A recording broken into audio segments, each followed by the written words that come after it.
Saudara yang dikasihi Tuhan, karena panggilannya, marilah kita masuki kebaktian Minggu Prapaskah 5, 29 Maret 2020.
Kebaktian minggu ini kita alaskan dalam pengakuan, pertolongan kita adalah dalam nama Tuhan yang menjadikan langit dan bumi.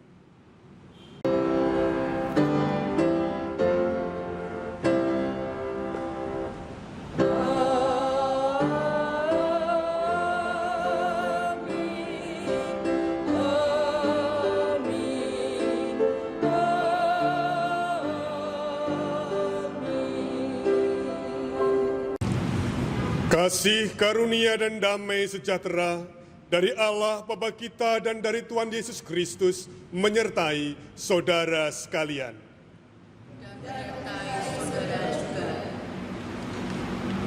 Saudara-saudara yang terkasih, berbagai penderitaan dan kedukaan mendera manusia. Beratnya persoalan sering membuat kita tidak berdaya, frustasi, dan kehilangan harapan.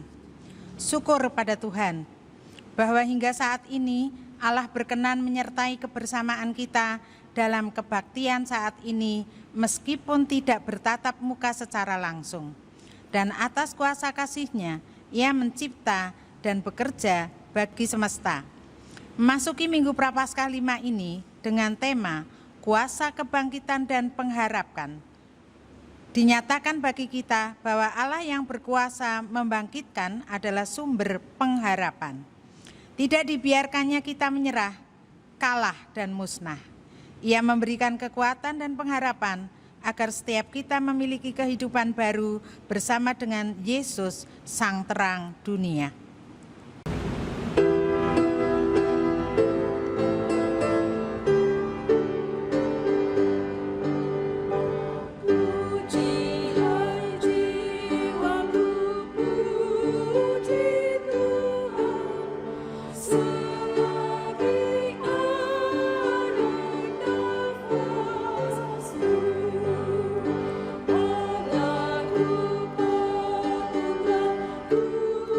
Oh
Saudara-saudara, marilah kita mengakui dosa-dosa kita di hadapan Allah dengan mengucap dalam hati demikian.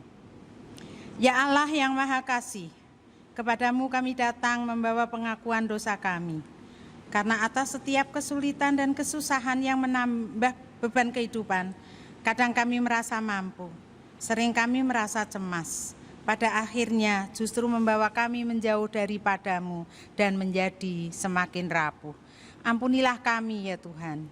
Amin.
Marilah kita menerima anugerah Allah sebagaimana tertulis di dalam surat Roma 4 ayat 7 sampai dengan 8. Berbahagialah orang yang diampuni pelanggaran-pelanggarannya dan yang ditutupi dosa-dosanya. Berbahagialah manusia yang kesalahannya tidak diperhitungkan Tuhan kepadanya. Demikianlah berita anugerah dari Tuhan.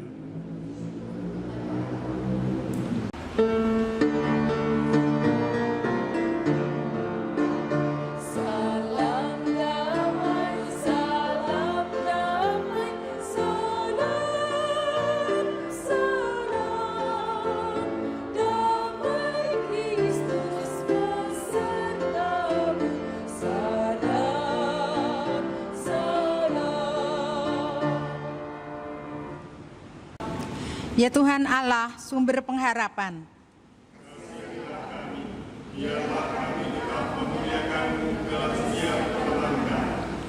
Ya Tuhan Allah, sumber pengharapan.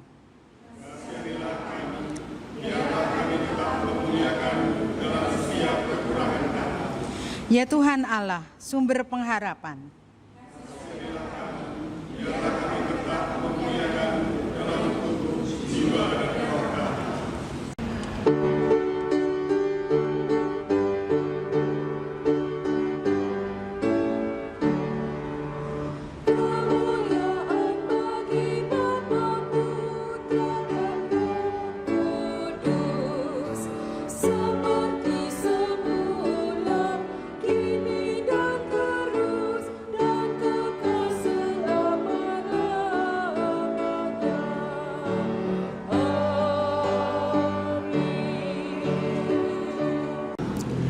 Marilah kita menghadap Allah di dalam doa kita. Kami bersyukur kepadamu karena atas penyelenggaraan kasih karunia yang Kau limpahkan kepada kami sehingga kami diperkenankan untuk tetap mengadakan persekutuan di tempat, di rumah, di keluarga kami masing-masing. Oleh karena itu ya Bapa, liputilah kami dengan kuasa Roh Kudus-Mu, sehingga kami dimampukan untuk mendengarkan, merenungkan, dan melakukan firman-Mu. Dalam Kristus Yesus kami berdoa. Amin. Bacaan pertama. Pembacaan diambil dari Yehezkiel 37 ayat 1 sampai 14. Kebangkitan Israel.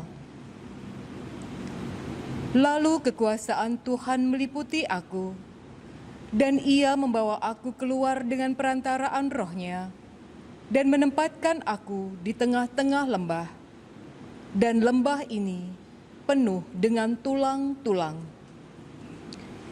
Ia membawa aku melihat tulang-tulang itu berkeliling-keliling, dan sungguh amat banyak bertaburan di lembah itu. Lihat, tulang-tulang itu amat kering. Lalu Ia berfirman kepadaku, "Hai anak manusia, dapatkah tulang-tulang ini dihidupkan kembali?" Aku menjawab, "Ya Tuhan Allah, Engkaulah yang mengetahui." Lalu firman-Nya kepadaku, "Bernubuatlah mengenai tulang-tulang ini, dan katakanlah kepadanya, Hai tulang-tulang yang kering, dengarkanlah firman Tuhan. Beginilah firman Tuhan Allah kepada tulang-tulang ini. Aku memberi nafas hidup di dalammu, supaya kamu hidup kembali. Aku akan memberi urat-urat padamu, dan menumbuhkan daging padamu. Aku akan menutupi kamu dengan kulit, dan memberikan kamu nafas hidup, supaya kamu hidup kembali. Dan kamu akan mengetahui bahwa Akulah Tuhan. Lalu aku bernubuat seperti diperintahkan kepadaku, dan segera sesudah aku bernubuat, kedengaranlah suara. Sungguh, suatu suara berderak-derak, dan tulang-tulang itu bertemu satu sama lain. Sedang aku mengamat-amatinya, lihat, urat-urat ada dan daging tumbuh padanya. Kemudian kulit menutupinya, tetapi mereka belum bernafas.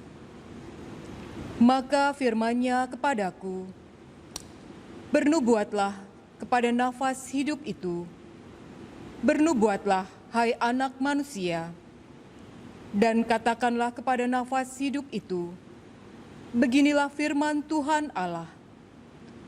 Hai nafas hidup, datanglah dari keempat penjuru angin, dan berhembuslah ke dalam orang-orang yang terbunuh ini, supaya mereka hidup kembali.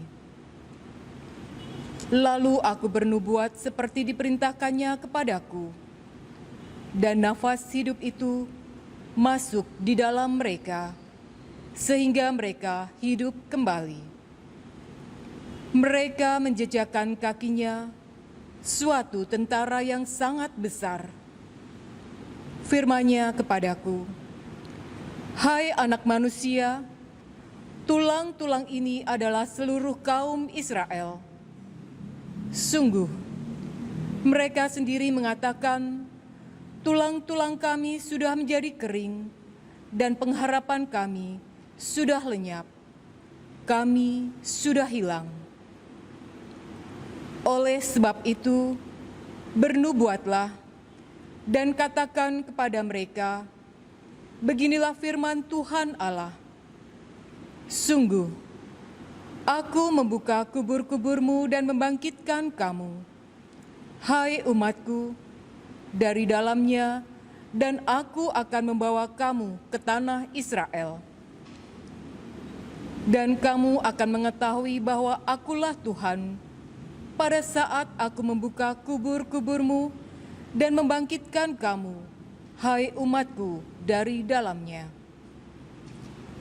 Aku akan memberikan rohku ke dalammu, sehingga kamu hidup kembali, dan aku akan membiarkan kamu tinggal di tanahmu. Dan kamu akan mengetahui bahwa aku Tuhan, Ia mengatakannya dan membuatnya. Demikianlah firman Tuhan. Demikianlah sabda Tuhan. Tanggapan Jabur Mazmur 130 ayat 1 sampai 8. Seruan dari dalam kesusahan. Nyanyian ziarah. Dari jurang yang dalam aku berseru kepadamu ya Tuhan. Tuhan, dengarkanlah suaraku. Biarlah telingamu menaruh perhatian kepada suara permohonanku. Jika engkau ya Tuhan mengingat-ingat kesalahan-kesalahan, Tuhan, siapakah yang dapat tahan? Tetapi padamu ada pengampunan, supaya engkau ditakuti orang. Aku menanti-nantikan Tuhan, jiwaku menanti-nanti, dan aku mengharapkan firman-Nya. Jiwaku mengharapkan Tuhan lebih daripada pengawal mengharapkan pagi. Lebih daripada pengawal mengharapkan pagi.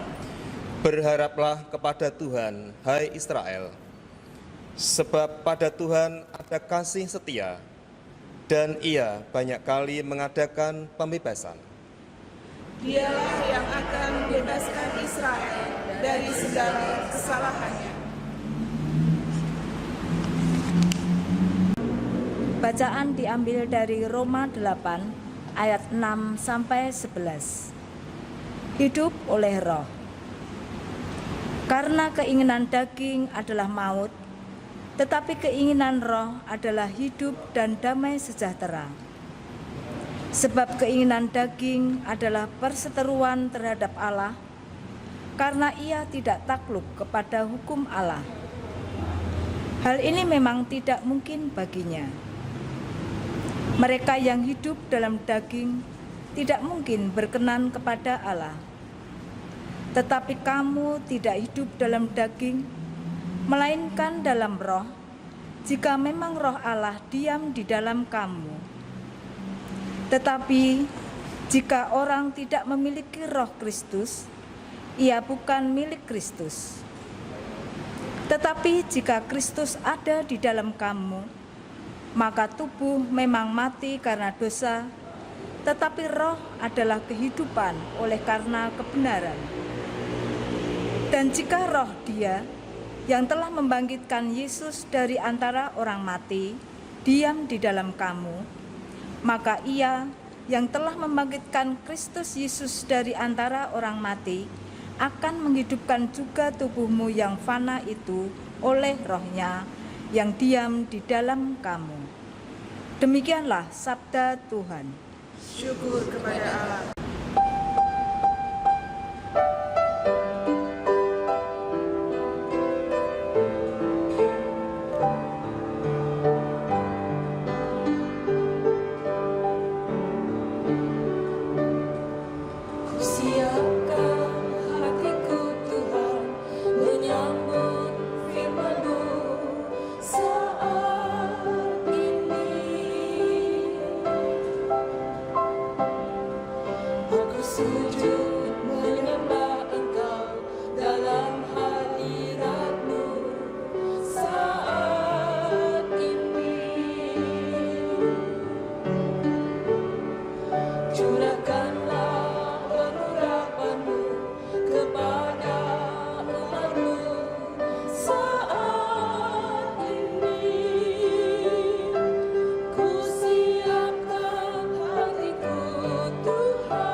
Injil Yohanes 11 ayat 3 sampai dengan 7, 17, 20 sampai dengan 27, 33 sampai dengan 45. Lazarus dibangkitkan. Dan Lazarus yang sakit itu adalah saudaranya. Kedua perempuan itu mengirim kabar kepada Yesus, "Tuhan, dia yang Engkau kasih sakit."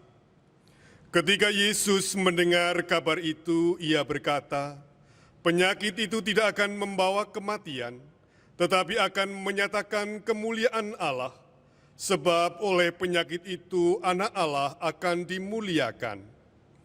Yesus memang mengasihi Marta dan kakaknya dan Lazarus. Namun setelah didengarnya bahwa Lazarus sakit, ia sengaja tinggal 2 hari lagi di tempat di mana ia berada. Tetapi sesudah itu ia berkata kepada murid-muridnya, "Mari kita kembali lagi ke Yudea." Maka ketika Yesus tiba, didapatinya Lazarus telah 4 hari berbaring di dalam kubur. Ketika Marta mendengar bahwa Yesus datang, ia pergi mendapatkannya. Tetapi Maria tinggal di rumah.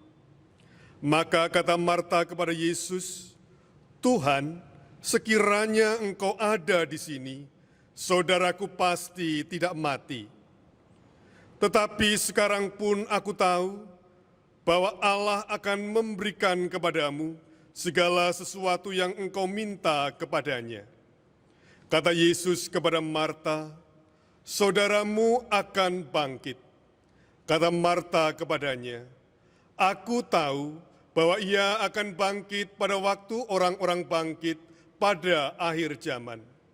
Jawab Yesus, "Akulah kebangkitan dan hidup.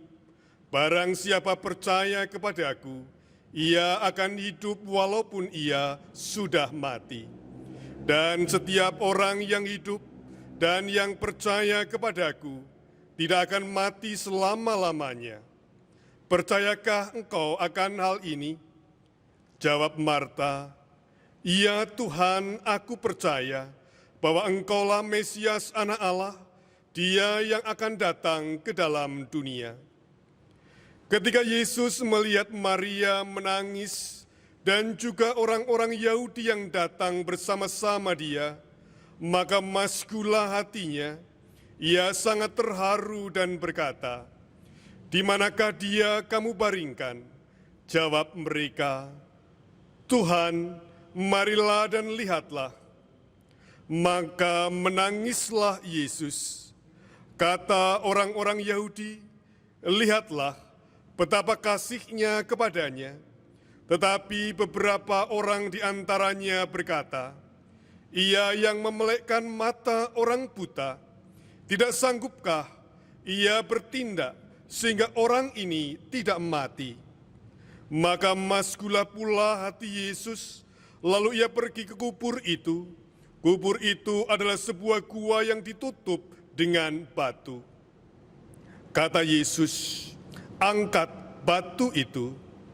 Marta, saudara orang yang meninggal itu, berkata kepadanya, "Tuhan, ia sudah berbau, sebab sudah 4 hari ia mati." Jawab Yesus, "Bukankah sudah kukatakan kepadamu, jikalau engkau percaya, engkau akan melihat kemuliaan Allah?" Maka mereka mengangkat batu itu, lalu Yesus menengadah ke atas dan berkata, "Bapa, aku mengucap syukur kepadamu, karena engkau telah mendengarkan aku. Aku tahu bahwa engkau selalu mendengarkan aku. Tetapi oleh karena orang banyak yang berdiri di sini mengelilingi aku mengatakannya supaya mereka percaya bahwa engkaulah yang telah mengutus aku." Dan sesudah berkata demikian, berserulah ia dengan suara keras, "Lazarus, marilah keluar." Orang yang telah mati itu datang keluar. Kaki dan tangannya masih terikat dengan kain kafan, dan mukanya tertutup dengan kain peluh. Kata Yesus kepada mereka, "Bukalah kain-kain itu dan biarkan ia pergi." Banyak di antara orang-orang Yahudi yang datang melawat Maria dan yang menyaksikan sendiri apa yang telah dibuat Yesus percaya kepadanya. Demikianlah sabda Tuhan, berbahagialah orang yang mendengar dan memelihara dalam kehidupan sehari-hari. Hosiana.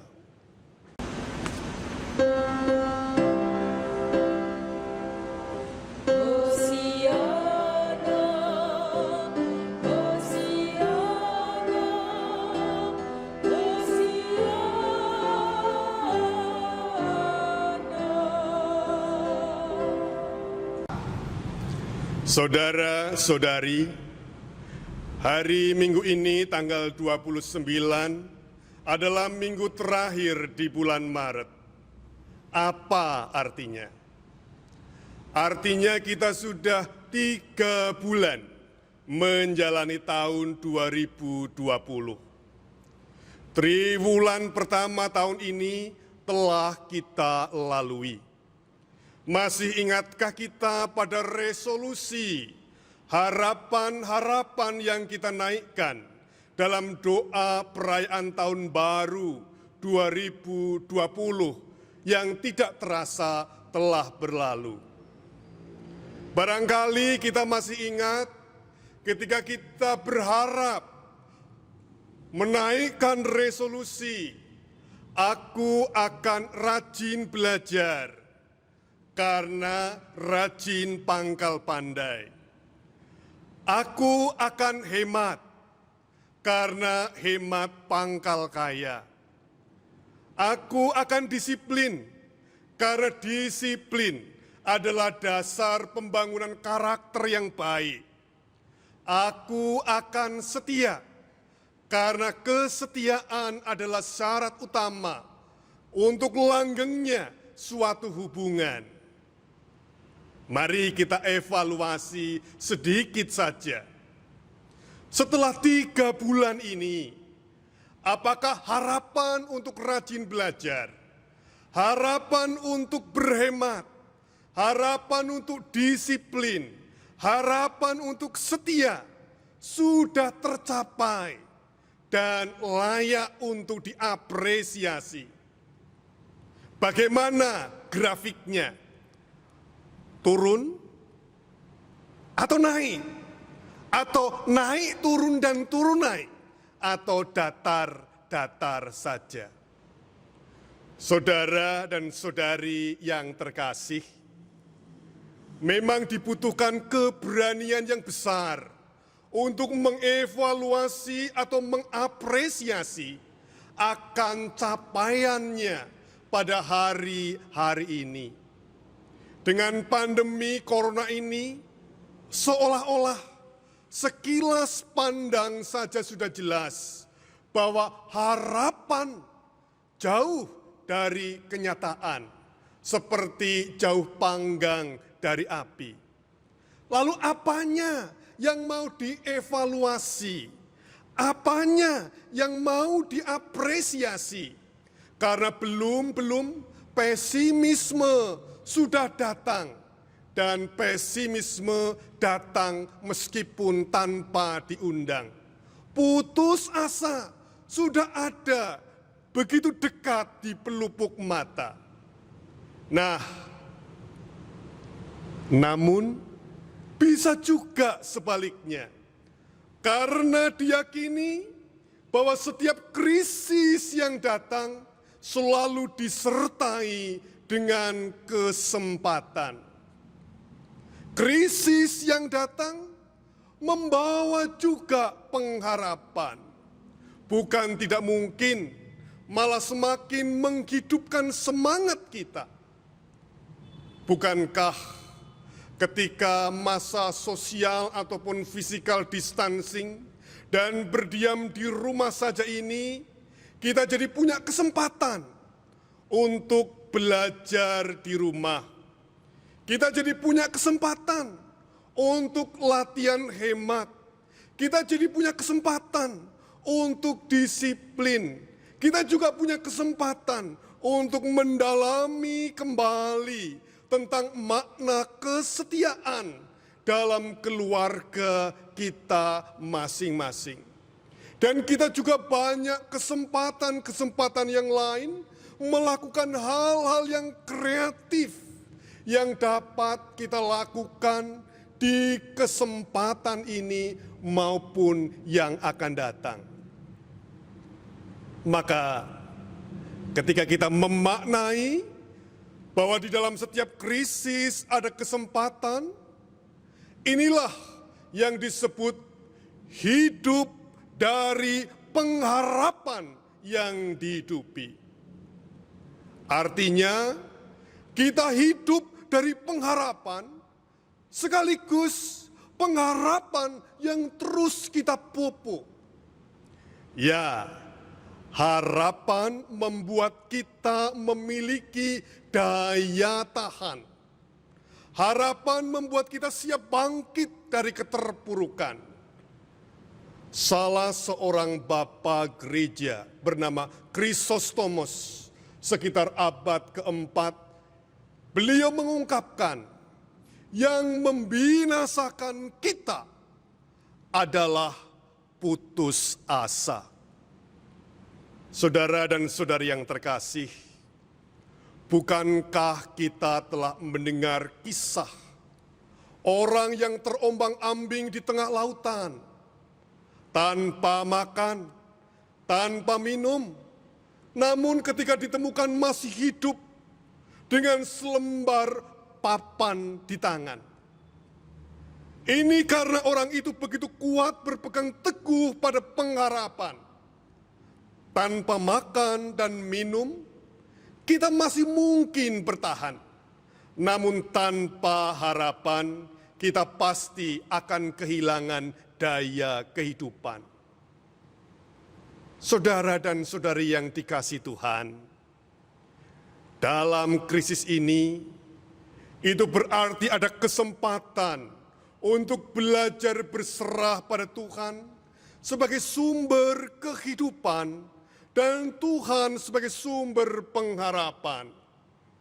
Alkitab kita memberikan kesaksian iman bahwa Allah adalah sumber kehidupan dan pengharapan. Dalam perjanjian lama, Yeskiel 37 ayat 1 sampai dengan 14 digambarkan di sana bagaimana umat Israel kehilangan semangat, berputus asa seperti tulang-tulang kering yang berserakan. Mereka mengalami penderitaan yang lengkap, baik secara jasmani, rohani, individual, sosial, dan secara spiritual. Karena memang bangsa Israel ketika itu tercerabut dari tanah airnya, menjalani pembuangan di Babil, tidak dapat beribadah lagi di bait Allah, dan mereka hampir-hampir kehilangan imannya. Allah memberikan urat, daging, nafas pada tulang-tulang kering itu, memberikan kehidupan dan pengharapan bagi umatnya yang kehilangan asa. Dan di ayat yang ke-13 dinyatakan, dan kamu akan mengetahui bahwa akulah Tuhan, pada saat aku membuka kubur-kuburmu dan membangkitkan kamu, hai umatku. Saudara-saudara, Allah menjadi sumber kehidupan, sumber pengharapan yang membangkitkan semangat kita yang terpuruk karena berbagai macam persoalan, berbagai macam penderitaan dan kesusahan yang dialami. Dalam perjanjian baru, Yohanes 11, Allah hadir dan berkarya melalui Tuhan Yesus yang membangkitkan Lazarus. Lazarus yang telah 4 hari berdiam di dalam kubur, dibangkitkan, menegaskan ketika Yesus berkata, "Akulah kebangkitan dan hidup." Saudara-saudara yang dikasihi Tuhan, di dalam Yesus, Allah berkarya memberikan hidup bagi kita.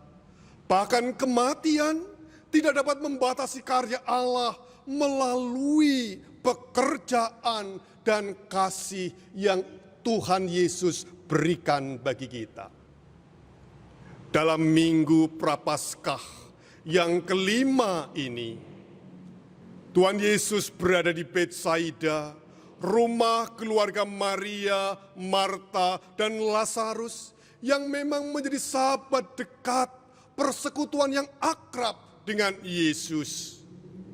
Tuhan Yesus membuat tanda yang menjadikan kehadiran Allah sebagai sumber kehidupan dan pengharapan. Ia semakin dekat dengan Yerusalem, semakin dekat dengan salib, semakin dekat dengan kemuliaannya untuk menjadi sumber pengharapan, terutama ketika sedang mengalami kesusahan. Karena pengharapan menjadi modal kita untuk terus melangkah dan berjuang ke depan. Saudara-saudara yang terkasih, pengharapan yang hidup di dalam kita menumbuhkan relasi antara kita dengan Allah. Dan itu bukan hanya menjadi semangat juang kita, tetapi juga secara spiritual menumbuhkan dan menghangatkan semangat rohani kita. Pengharapan adalah anugerah yang bersumber dari kedekatan, keakraban, persekutuan kita dengan Allah. Itulah sebabnya semakin dekat dengan Allah membuat kita memiliki daya tahan di dalam kita hidup di dalam berbagai keadaan. Pengharapan membuat kita memandang peristiwa hidup sebagai berkat, bukan sebagai beban. Pengharapan membuat kita memiliki pandangan ke depan bersama orang lain dengan penuh pengharapan, kecerahan, dan optimisme.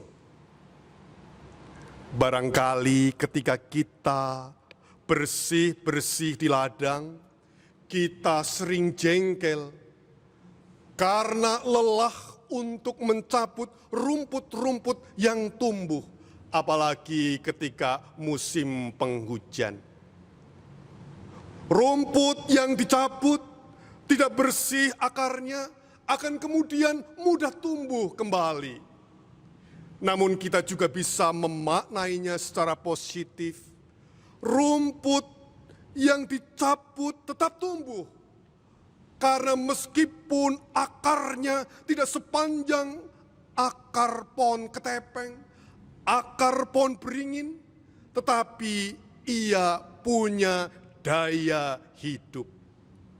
Saudara-saudara, kita bisa belajar tentang pengharapan yang tumbuh karena berakar memiliki daya hidup seperti akar rumput. Meskipun pendek, meskipun kecil, ketika iman bersama dengan pengharapan terus hidup, maka kita pun dimampukan untuk memiliki kehidupan akan pengharapan bersama Tuhan. Semakin berakar kuat di dalam Tuhan. Ibrani 6 ayat yang ke-19 dinyatakannya bagi kita. Harapan kita itu seperti jangkar yang tertanam sangat dalam dan merupakan pegangan yang kuat dan aman bagi hidup kita. Berakar, berpengharapan di dalam kuasa kebangkitan Kristus. Amin.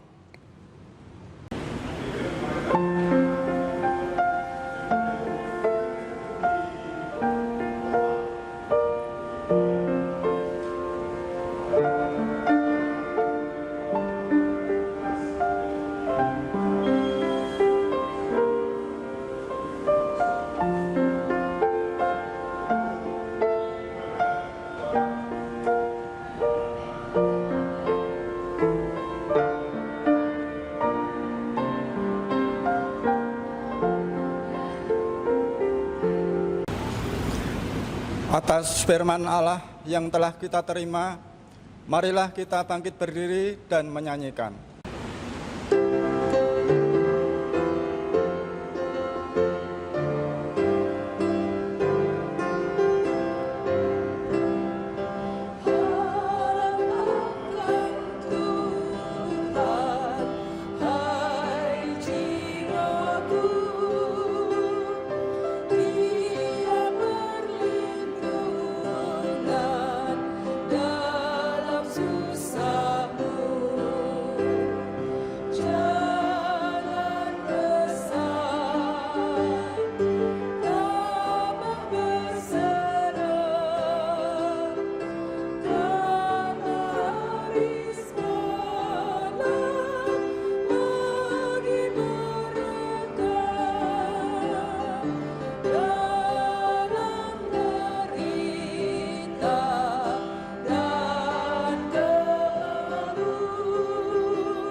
Marilah memperbarui iman kita dengan mengucapkan pengakuan iman rasuli. Aku percaya kepada Allah Bapa yang Maha Kuasa, Khalik langit dan bumi, dan kepada Yesus Kristus, anaknya yang tunggal Tuhan kita, yang dikandung daripada Roh Kudus, lahir dari anak darah Maria, yang menderita di bawah pemerintahan Pontius Pilatus, disalibkan, mati dan dikuburkan, turun ke dalam kerajaan maut. Pada hari yang ketiga, bangkit pula dari antara orang mati, naik ke surga, duduk di sebelah kanan Allah, Bapa yang Maha Kuasa, dan akan datang dari sana untuk menghakimi orang yang hidup dan yang mati. Aku percaya kepada Roh Kudus, gereja yang kudus dan am, persekutuan orang kudus, pengampunan dosa, kebangkitan daging, dan hidup yang kekal. Marilah kita datang kepada Tuhan di dalam syafaat dan syukur kita. Ya Allah yang penuh dengan kasih setia, berlimpah kasih karunia, kami memohon berkat kepadamu, karena Engkaulah yang telah memanggil kami untuk menjadikan kehidupan ini sebagai persembahan yang hidup. Kami menyerahkan diri kami agar senantiasa Engkau berkati untuk menjadikan sebagai persembahan yang harum bagi kuasa kebangkitan dan berbagi harapan di tengah-tengah berbagai macam keadaan. Berkatilah setiap para pemimpin negara-negara untuk bahu-membahu bersama menghadapi pandemi virus corona yang mengglobal ini. Demikian juga kami mohon berkat-Mu untuk setiap para pemimpin kami, baik di tingkat pusat maupun daerah-daerah, di dalam mengelola arus mudik, lalu lintas, dan penyebaran corona. Kami mohon hikmat-Mu sehingga boleh untuk menjadi berkat di dalam kebersamaan, meningkatkan kesehatan dan juga keberadaan kami semua yang diliputi dengan damai, bukan dengan ketakutan. Kami mohon kiranya Engkau juga memberikan kekuatan, perlindungan bagi setiap para petugas kesehatan yang berjuang di garis depan. Kami mohon juga kiranya Engkau bekerja mengetuk setiap hati kami agar lebih berhati-hati menjaga diri maupun juga menjaga orang lain dengan penuh kasih dan peduli bagi setiap mereka yang memerlukan perhatian dan berkebutuhan secara khusus. Kami mohon berkat-Mu untuk gereja Tuhan di mana-mana tempat yang diperkenankan untuk beribadah, terlebih beribadah di rumah, di keluarga masing-masing, maka biarlah kami menghayati, memaknai secara baru akan makna persekutuan yang indah di dalam keluarga kami. Jadikanlah keluarga kami masing-masing sebagai keluarga, sebagai kehadiran keluarga Allah, sebagai keluarga yang Engkau berkati, sebagai gereja yang kecil, tempat hadir cinta kasih. Kami mohon berkat-Mu untuk sahabat kami, Ibu Tarigan dan Bapak Sudarno.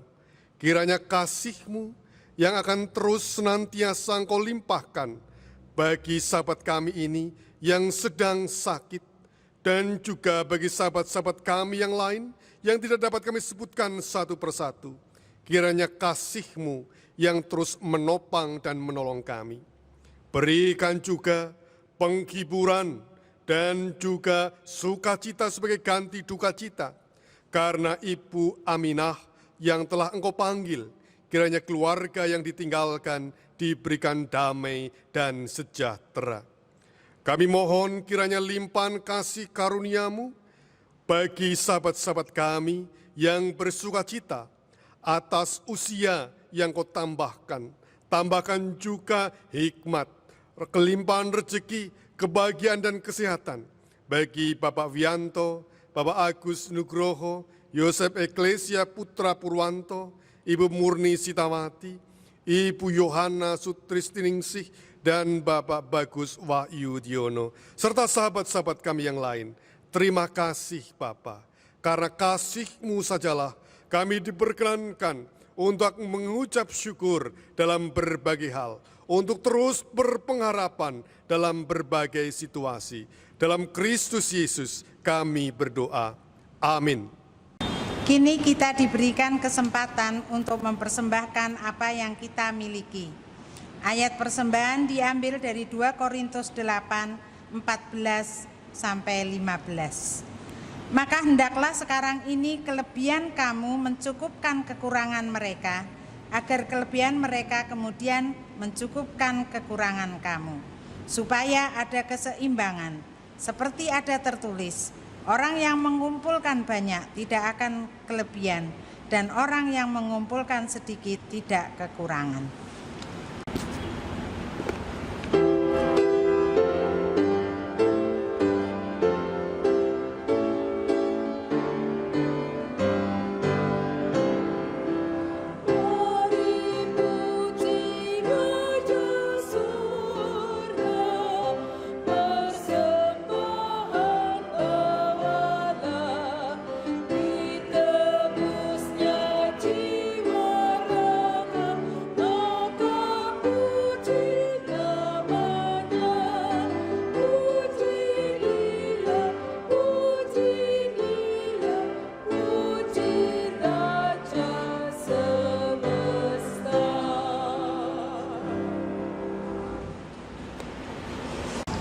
Marilah saudara-saudara kita berdoa persembahan. Rahmat dan anugerah senantiasa tercurah dalam kehidupan kami. Maka kami pun bersyukur atas setiap kemurahan-Mu. Berkatilah persembahan ini agar kami dimampukan memberi, mengelola berkat pemberian-Mu untuk menyatakan kasih dan kemurahan-Mu bagi segala makhluk. Dalam nama Tuhan Yesus kami berdoa, Bapa kami yang di sorga, dikuduskanlah nama-Mu, datanglah kerajaan-Mu, jadilah kehendak-Mu di bumi seperti di sorga. Berilah pada hari ini makanan kami yang secukupnya, dan ampunlah kami akan kesalahan kami, seperti kami juga mengampuni orang yang bersalah kepada kami. Dan janganlah membawa kami ke dalam pencobaan, tetapi lepaskanlah kami daripada yang jahat. Karena Engkaulah yang empunya kerajaan dan kuasa dan kemuliaan sampai selama-lamanya. Amin.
Marilah kita berbakti dalam kehidupan sehari-hari.